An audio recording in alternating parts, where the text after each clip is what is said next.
ఏంటి ఇంకో కొత్త బొమ్మ పట్టుకొని రెడీగా ఉన్నాం అనుకుంటున్నారా? నేను వచ్చేలోపు అమెజాన్ కవర్ మొత్తం చింపేసింది ఏముందని. ఇప్పుడు ఏం తెలియనట్టు 3-1 సర్ప్రైజ్ అంటుంది. వాళ్ళ అత్త ఆర్డర్ ఇచ్చారంట అమెజాన్లో బార్బీ బ్యూటీ గర్ల్ సెట్ అని. చాలా బాగుంది. సర్లే ఏదన్నా ఉంచారు కట్ చేయడానికి. అయినా ఇది కట్ చేయక్కర్లేదండి, జస్ట్ లాగితే వచ్చేస్తుంది అనమాట.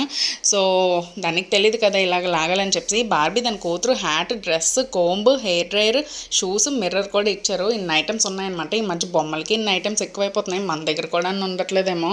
సో ఇప్పుడైతే ఓపెన్ చేసేస్తున్నాం అనమాట. కింద అన్నీ వేస్తుంది జాగ్రత్తగా, మంచిగా ఆడేసుకుంటుంది. అయినా ఇంట్లో ఇన్ని బొమ్మలు ఉన్నాయి, మళ్ళీ ఇంకో బొమ్మలు ఏంటనుకుంటున్నారా? గిఫ్ట్లు ఇస్తే ఎవరు కాదంటారు చెప్పండి. అండ్ అలాగే ఆడవాళ్ళ నైజం అటువంటిది. ఫంక్షన్ ఏదైనా వచ్చినప్పుడు మనం ఇంట్లో ఎన్ని బట్టలు ఉన్నా సరే మళ్ళీ కొత్తది కొనుక్కుంటాం కదా, అలాగే ఇది కూడా అనమాట. సో ఇక్కడ మన శ్రీయాంశి చూస్తున్నారో దానికి హెయిర్ డ్రై చేసి హెయిర్ కోమ్ చేసేస్తుంది, హ్యాట్ పెట్టింది. సో నేను దానికి చేస్తే అది బొమ్మలకి అన్నిటికీ చేస్తుంది అనమాట, మనుషుల మీద కూడా ప్రయోగం చేస్తుంది. సో మీకు వీడియో నచ్చితే please do like, share and subscribe to our channel అండి. బాయ్.